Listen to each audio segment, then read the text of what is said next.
તો એ મારા ઘરની વાત નતો બોલ્યો, અને આપણને કોઈને ચટકી લાગી જાય, કોઈને સંતની વાત આપણે કાપી નાખીએ. આપણા કુંભારામને તમે એક બી વાણી લઈ લો, આખું પુસ્તક વાંચો કે માયાનો આવે છે, માયાની જરૂર છે, એમને જરૂર નથી. આશ્રમ આપણે બનાવ્યા છે, અમારે જરૂર નથી. આશ્રમ તમે બનાવો, એ તો અમારી ભક્તિ શબ્દ થશે. કુંભારામની ભક્તિ છે એટલે આ થાય. કરવું તો બધાને હોય, એમ ન થાય. એ તો ભજન કરે, ભજન હોય, એના શિષ્યો હોય, એને ભગવાન માને છે, જેને તન મન ધનને અર્પણ કરી જતા એનો સર્વ છે, એનું કાંઈ નથી. વિદેહી જનક રાજા બધું જ એનું છે. તો એ ગુરુ મહારાજને આપે ને ક્યાં આપે? એ આપે ને એ લાવે છે. આપણે ઓલા ડેડકી વાળું ક્યારે નહીં કરવાનું. એક ડેડકીથી ડેડકી ડેડકો કુવામાં રહેતા હતા. આવા વાર કુવો હતો, બહુ હારા ભરા હયા હતા, જારું હતું, જામી ગયું, એમાં કાંઈ દેખાય જ નહીં. 5 વર્ષ પછી 2-4 દરકાર પડ્યા. તો એમાં ઝીણા ડેડકા, એમાં પતા ડેડકી બે મોટા. હવે મોટા હોય ને એમ કે મારાથી મોટું જગતમાં કોઈ છે નહીં. ના, એવું નથી. અખંડ માલિક, બ્રહ્માંડનો નાગરિક માલિક તમારામાં બેઠો ને, અને એનાથી મોટો તમારો સદગુરુ છે. એ મોટો છે, આપણે મોટા નથી. અને થોડોક સમય થયો, જારું હુકાઈ ગયું, માથે મોર આવીને બેસી ગયો. મોર બેઠો આવીને ડેડકી જોઈ ગઈ, તરત અંદર પાતાળમાં હેઠી ઉતરી ગઈ. ડેડકા ભાઈને કે હાલો હાલો, એના ઘરવાળાને કે માથે કોઈ મોટું આવ્યું છે. અરે ગાંડી, તો હાવ પાગલ છો કે આટલું ના સમજી કે મારાથી મોટું જગતમાં કોઈ છે જ નહીં. તો એને પેટ ફૂલાયું. ઓલી કે ના, કે આ પેટ ફૂલાયું નથી થાય, મેળ નથી આવે. આ તો બહુ મોટું તો કે ના, ઊભી રહે. બીજી વાર ફૂલાયું, અને આવું તો જોઈ આવી હતી બજાર. તો હાથ ચોટે ને, એને તો જોયું મોટું, અને જોયું નથી. ના માન્યો, ફૂલાઈને ફૂટી ગયો.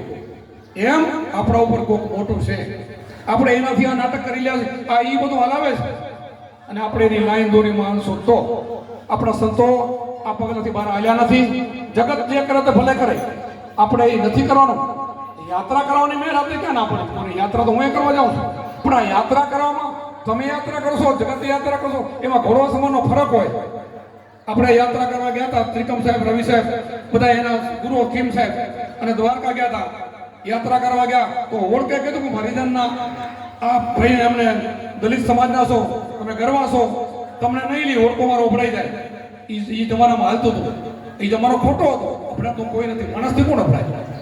આપણે અભરાવાનો કૂતરા મિલાણાથી નથી અભરાતા. ફેર આપણે ફેરવી અને માણસથી અભરાવાનો આવે. એ હાજા હતા અને ના માન્યા, અને ઓળખાવાળા કે અમે નહીં લઈ. ઇતિહાસ બોલે છે, હું નથી બોલતો ઇતિહાસ. અને એને ન લીધા. ગુરુ મહારાજ નારાજ થઈ ગયા કે ત્રિકમ સાહેબને મેલીને આપણેથી ન દેવાય, તો આપણે પાછા ફરી. તો ગુરુજી, હું તમારો શિષ્ય છું, મારા ઉપર વિશ્વાસ રાખો.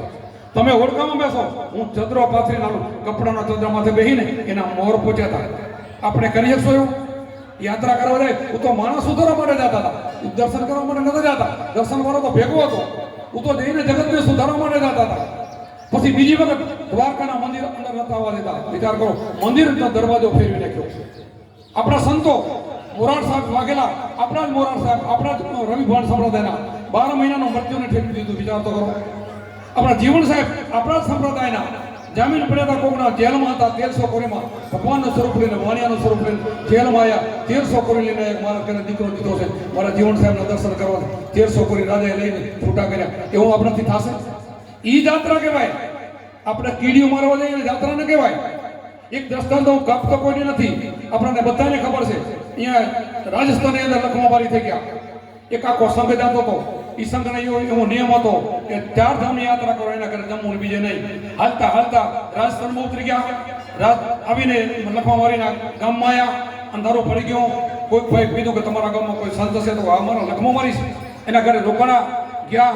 બેનને કીધું ક્યાં છે ભગત? તો કે હમણાં આવશે ગાડું લઈને. અંધારું પડવાયું. હવે આવતા જ હશે. ખેડૂત હતા, ગરીબ માણસ હતા. એના ઘરે સંતો આવતા ને જમાડતા હતા. એટલું જ કરી શકતા હતા. આવ્યા, રોકાણા. બેને રસોઈ કરવા માંડી ગયા. અને ભગત આવ્યા, ભગતને ભેટ્યા. ભગતે ખાટલા વસાવી દીધા. હું બાજુ રસોઈમાં નહીં ગઈ. હું રસોઈ કે તૈયાર થઈ ગઈ ને આ બાજુ સંતો કે અમારાથી જમાય નહીં. પેલું તમારે પૂછવાનું છે કે તમે 4 ધામની યાત્રા કરી છે? ના પ્રભુ, મેં 4 ધામની યાત્રા કરી નથી, હું નીકળ્યો નથી. મારા તો અહીંયા સંતો મારા ઘરે આવે ને, એ મારું તીર્થ છે. મારા ભગવાન બધા આવે ને, એની સેવા કરું ને જમાડો. મારી એટલી શક્તિ નથી હું યાત્રા કરી શકું. અને હું તો અહીંયા સેવા કરું છું. તો તમારા ઘરનું નહીં જમીએ. એ સમયે એને આંખમાં પાણી આવી ગયા કે હું તો પાપી કહેવો ને, તમે આવા સંઘની દીકરાને જો મારા ઘરે ન જમો. આજ દી સુધી એવું બન્યું નથી કે મારા ઘરે કોઈ જમે નહીં, ના તમે ભૂખ્યા જાઓ.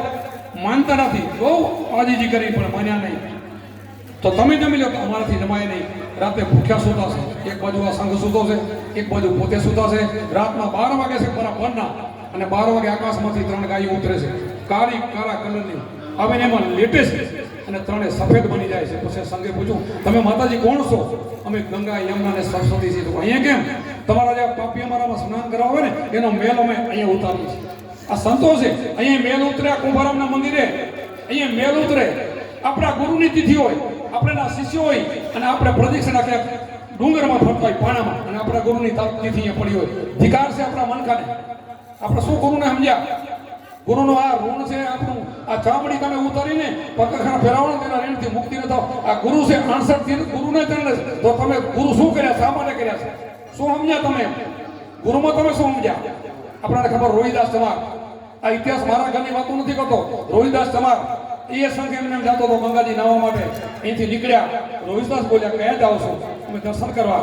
તો મા ગંગાને હું માનું છું, મારાથી હવા એમ નથી. તો મારું એક માન રાખો ને. તો શું? આ ચોંદડીને નારિયેળ આપજો અને હાથો હાથ લેતો આપજો. ચોંદડી નારિયેળ લઈ જાય તો ગાંડોથી પાગલ કે અમે દર્શન કરવા જઈએ તો મેળ નથી પડતો, વરોવરો જાય. અને અહીંયાથી વરગાડે કોઈ કે લઈ તો લ્યો. લઈને જાય છે અને ખરેખર માતાજી હાથ મારે કાઢીને ગંગાજી એનો નાળીને સ્વીકારે છે. તમે ભક્તો છો? શું દર્શન કરવા તમે જાઓ છો? શું દર્શનમાં તમે સમજો છો? દર્શનની રીતમાં તમે સમજો છો? યાત્રા કેને કહેવાય સમજો છો? યાત્રા કેને કહેવાય એ સમજો. સંતો યાત્રા કરી છે, ફેર છે. તમારી યાત્રામાં ફરક છે. સમજીને જાઓ. હૃદયમાં રામને રાખો, પરમાત્માને રામમાં રાખો, તમારી આંખમાં રામને રાખો, કામને ન રાખો. જ્યાં જોઈ ત્યાં દૂજો નથી સદગુરુનો વાસો. બહાર ભીતર સબગટ વસે ઈ વચન છે સાચો. નસો નામનો હતો. જ્યાં જોઈ ત્યાં દૂજો નથી સદગુરુનો વાસો. બહાર ભીતર સબગટ વસી રહ્યો. પરમાત્મા કેવો છે? ગીતાજીમાં શું લખ્યું છે?